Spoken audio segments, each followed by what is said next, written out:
What a character, isn't he? He reminds me a bit of John Tate, who comes from that part of the world, the WBA man that defeated Sutton in his last fight. I can understand a bit now how he absorbed the punches of Ernie Shavers. So in the 7th round then, scheduled for 10.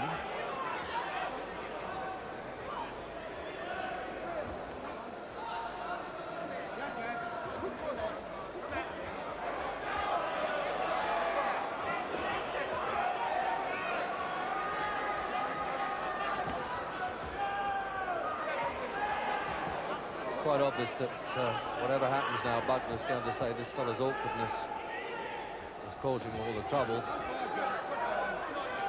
But really, he must dictate more than this. It's not always winning a fight that counts, it's how you win. So a minute gone then in the 7th.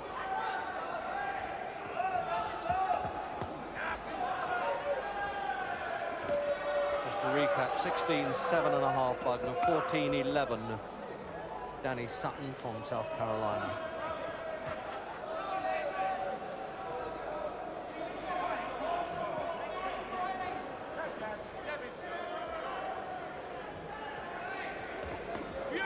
Oh yes, a left hook of all things started that off, and it looks as though in the 7th that Bugner really has livened up. Now can he press the advantage?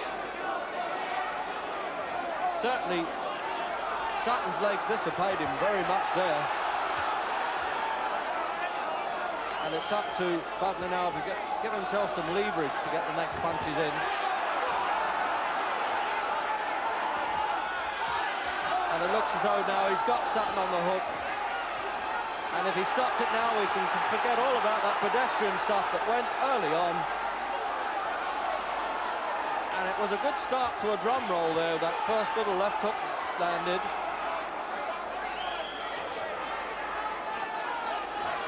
He's still got plenty of time in this round to do it.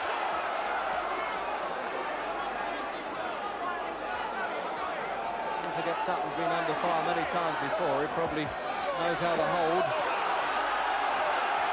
But not for long, I wouldn't suspect, if Bugner does the job properly.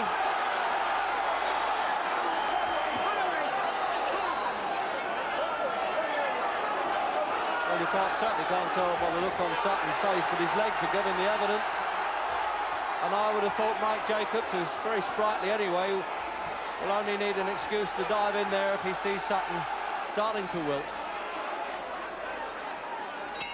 But the bell comes to the rescue. What a sound that must have been for Sutton, who thought, well, at least somebody's on my side, and it was the timekeeper. That young lady looking very pleased with herself, but this poor fellow's been under fire. And it was a good start in the punches there. I was impressed with that one by Bugner. He got himself out of trouble well.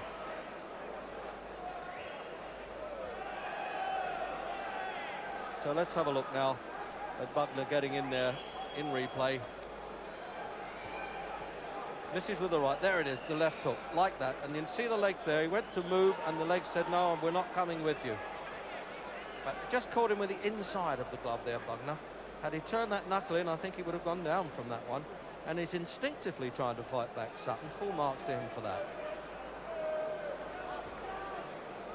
So a runaway round, really, then, as we come up for round 8.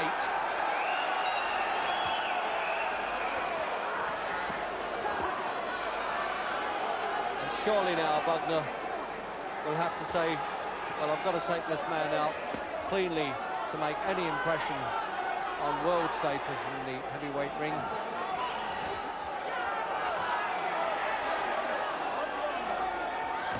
Oh, good shot, the uppercut. First time he's used it in the fight, and you're saying, well, why didn't he do this earlier?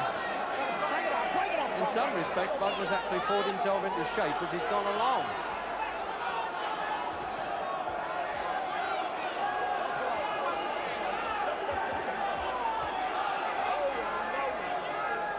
Amazing, really, how Sutton keeps nagging away. He changed his mind there, Bugner. He said, how dare you just move away as I got that right hand ready to throw. Don't need any theatricals, Joe. He's ready got to get stuck in now, because you can't lark about like that in world company.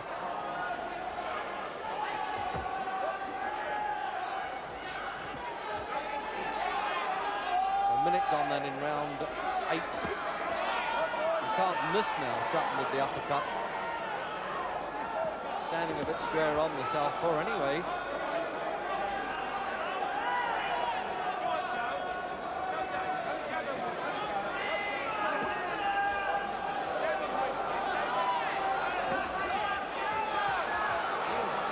He's badly cut over the right eye, Sutton. I didn't see the punch inflict that, but it obviously did, because he kept him at bay. It looks as though he's going to rescue him in the 8th round.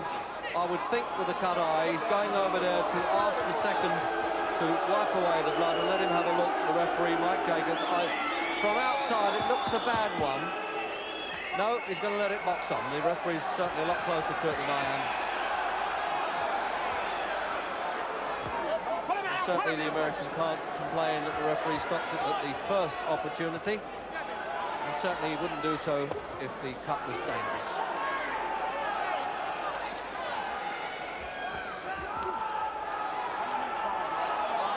It's amazing really, with the punches landed like that suddenly Sutton should be cut so quickly.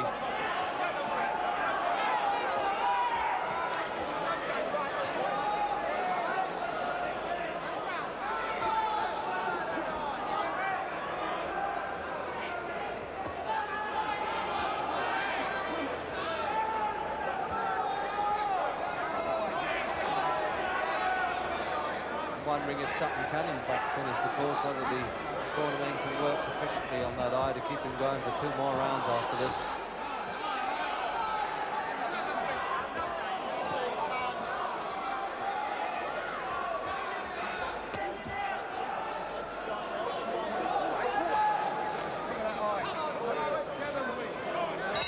I'll be surprised if it carries on really, because I thought it might have been a smart move for manager Don White to say, well, you've given it all you've got, you're not winning anything. They do like the pleasure of going the distance, you know. It might be a foolish tray in a professional, but it's always an admirable one, really. And he too, the manager there, working with the swab stick. And it looks as though he is coming out all right for the 9th round. But really is a distance behind.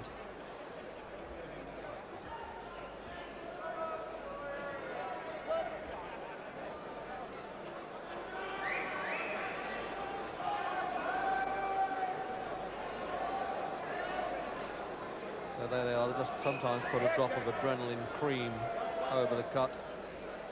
It's all part and parcel of this business. It's obviously a bit gruesome at times, but you know, these fellas seem to get used to it. It's hardest game of all, I always think. So the 9th round then, and Smiley Sutton trying to pitch himself back in,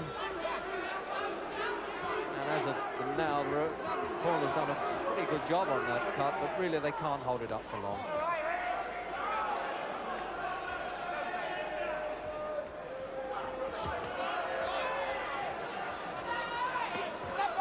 Yes, that's it. I thought he wouldn't, the referee. He gave him every chance, Mike Jacobs. So in the 9th round, Sutton protesting that he wanted to go the limit, and people diving in the ring. I suppose it has to be now a satisfactory win for Bugner, but with the expression on his face, it seems as though he's being a bit honest and saying, well, I didn't want to win by cuts, or a cut in this case, and it is a nasty one. I thought perhaps in the previous round, I was surprised really that the manager didn't say that'll do, we can quit there, with some kind of glory. But referee Mike Jacobs, a compassionate act and a sensible act, I thought. So Simon Reed there up in the ring with Bugner. If he catches his breath, let's hear what he's got to say. And they've just wiped him down.